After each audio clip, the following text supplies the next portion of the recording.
Welcome back. You're still watching The World Today on Channels Television. We now turn our attention to the Asian continent. Now, following the magnitude 6.1 earthquake, which claimed the lives of at least 398 people and injured more than 1,800 others in the southwest province in China, 2,500 soldiers have been sent there to assist in recovery efforts. Chinese troops with live detection instruments and digging equipment are in the region to help in locating any survivors. Search and rescue efforts continued this morning after a deadly earthquake killed at least 398 people and injured over 1,800 in southwest China. The 6.3 magnitude earthquake struck yesterday in a remote area of Yunnan province. Chinese state-run broadcaster China News Service showed footage of rescuers and medical personnel transporting a woman injured in the earthquake away from a damaged section of Ludian County in southwest Yunnan province. Rescue operations have since been underway after a deadly quake killed hundreds of people in the Yunnan province. So far, 381 people have been confirmed killed in the earthquake. About 930 firefighters, 141 fire trucks, and 19 sniffer dogs are searching for survivors in the quake-struck Jiaotong city of Yunnan province. Meanwhile, a 100-strong team from China International Search and Rescue Team, the country's first professional rescue crew, arrived in the city after taking flight from Beijing. Chengdu Military Area Command also dispatched air support later in the morning to help in the rescue operation. The strong quake, which caused a seismic outbreak, is the strongest to hit Yunnan in 14 years. Thankfully, power was restored to some 19,000 after civil affairs authorities have sent 2,000 tents, 3,000 folding beds, 3,000 quilts and 3,000 coats. Electricity supplies have been cut. Sadly, we move from one tragedy to another, but in this case, it's a man-made one. Officials have confirmed that a ferry carrying about 200 passengers is capsized in the southwest of Bangladesh's capital, Dhaka. The bodies of 2 people have been recovered from the river Padma, where the boat went down in Munxiang district, which is just 30 kilometers from Dhaka. Emergency teams have rescued 100 people from the vessel, and that's the Pinak 6. Sadly, accidents are very common in Bangladesh's river network, and scores of people are killed every year, with overcrowding and poor boat quality often to blame. And what makes it worse is that boats are the main form of travel in some rural parts of the country. Now to some more exciting news, and it's in the African continent. The U.S.-Africa Leaders Summit, billed by U.S. officials as a first-of-its-kind event, kicks off today in Washington, D.C. Now, security, governance, and democracy will be on the agenda when President Obama engages 50 African leaders in a discussion on Wednesday following business talks with U.S. CEOs, and Tuesday on discussions about health and wildlife trafficking. Now, uppermost too will be on Obama's strong recommendation for Congress to renew the African Growth Opportunity, ACT or AGOA, and that's a 14-year-old trade program giving most African countries duty-free access to U.S. markets that expires on September the 30th next year. Total U.S. two-way trade in Africa has actually fallen off in recent years to about $60 in 2013, far eclipsed by the European Union with over $200 billion, and China, whose $170 billion is a huge increase from $10 billion in 2000. My expectations are that other than just talking about the general issue of trade, that we could get into the harder issues of how politics actually structures trade in Africa and the kinds of power relations that we have to negotiate if we have to think about how Africa and the US work together, especially in all areas including human rights and political rights. We are sending specifically this message to Obama to stop supporting the dictator of Ethiopia, which is here. They are the causer for the lot of journalists. Religion freedoms are oppressed in Ethiopia. Most of the journalists are now in jail, including all human rights advocacies. So we are asking the Obama government to stop supporting Ethiopia's government. Now for more of the Africa Leaders Summit, we go live to Washington, D.C., where our foreign affairs correspondent Amarchi Ubani is standing by. Hello, Amarchi. Glad to hear from you. Well, this is said to be the largest gathering of African leaders in the U.S. Is that the case so far? I'm not sure I got your question, Cynthia. Could you Okay, I'll repeat it. I said that this is said to be the largest gathering of African leaders in the United States so far. Is that actually the case?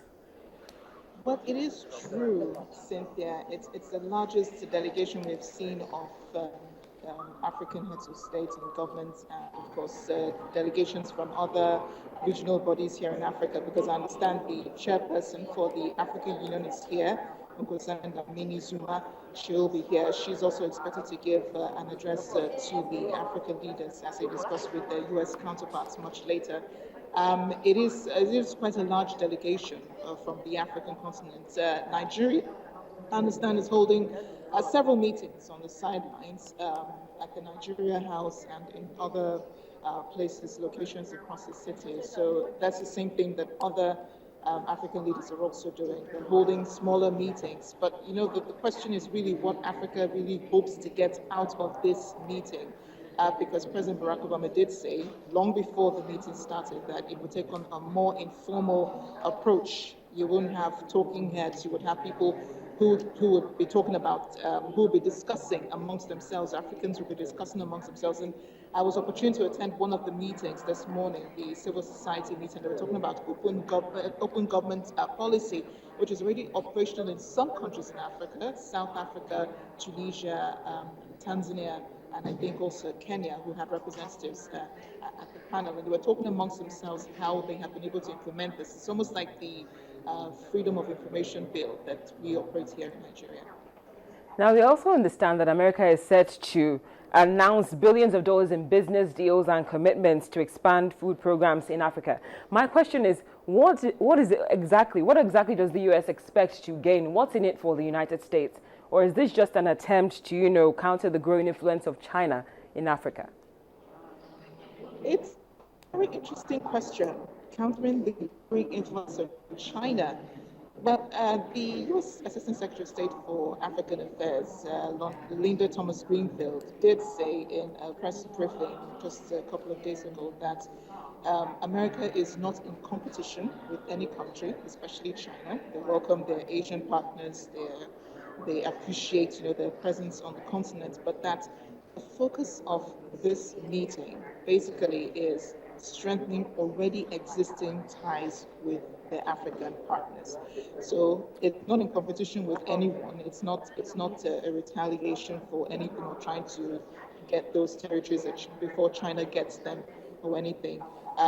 But the focus also is opening up Africa to more American businesses who want to do business in Africa, who want to invest, and that's the main focus of that amount of money you did mention that the U.S. is planning to put into food and agriculture. Well, Marty, thank you very much for clearing up the fact that the USA is all in competition with China, and this is just about strengthening already existing ties. I've been speaking with our foreign affairs correspondent, Amarchi Ubani, who is live in Washington, D.C., attending the U.S. Africa Leaders Summit. Now, on to another story. We're shifting our attention to South Sudan, and it's about talks now. Negotiators representing different SPLM factions have arrived in the Ethiopian capital, Addis Ababa, to resume talks on ending the civil war in South Sudan and forming a transitional government. The meeting comes just days ahead of the deadline set by the leaders of the warring SPLM-IO and SPLM-Juba factions to agree on terms for the formation of a transitional government. SPLM-Juba leader Salva Kiir and SPLM-IO leader Riek Machar agreed at a 10 June summit of East African leaders that they would expedite and complete dialogue on the formation of the transitional government of national unity within 60 days. Now, the spokesman for Kiir's delegation, Michael Makui, told reporters in Juba yesterday that they were going to continue negotiations with the rebels and all the stakeholders on the peace talks, and the objective of the meeting is to continue negotiation so that they could come back with peace to South Sudan. We now go live to Nairobi, where the Voice of America's Gabe Joslow is standing by to give us more. We're going to talk to him via phone. He is standing by in Nairobi. Hello, Gabe. Wonderful to hear from you. I hope you can hear me. Yes, I hear you. All right. So now these talks have resumed in Addis Ababa. What makes this different from the previous ones? What is it exactly that makes this one stand out? Since talks were held in the past and, they agreed to a truce or a ceasefire and those were not honored in the past, what is this about? Is this about beating a deadline, or is this genuinely about ending the conflict in South Sudan? Well, this is the sixth time that the two sides have met since the South book out in December. So, in that sense, it's a lot of the same thing that we've seen, and among a lot of South Sudan, there's sort of people are feeling a bit resigned to the idea that maybe these won't produce the agreement that they hope for. There's a lot of frustration with the process. At the same time, it's really the only game in town. This is the only place where the two sides are meeting, and so any progress that you see coming out of these talks, either it's incremental or small, or even if it's just agreement to discuss further, is seen as some progress and as a hopeful sign that maybe eventually there will be a comprehensive peace deal.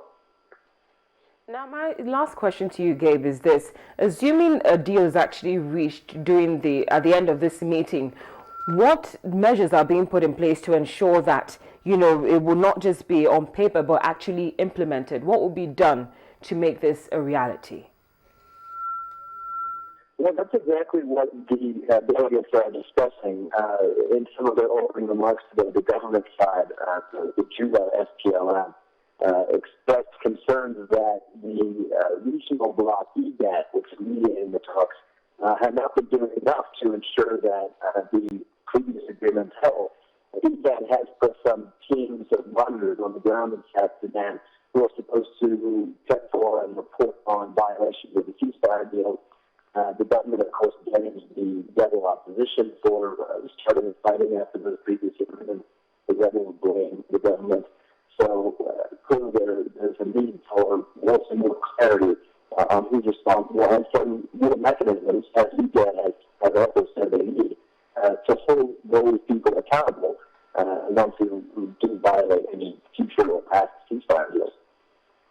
Well, thank you very much, Gabe. I've been speaking with the Voice of America's Gabe Joslow, who is live in Nairobi, and he's been shedding light on the South Sudan peace talks, which are also taking place today. Well, that's where we leave it on The World today. Thank you so much for watching. I'm Cynthia Are. Up next is Sports News.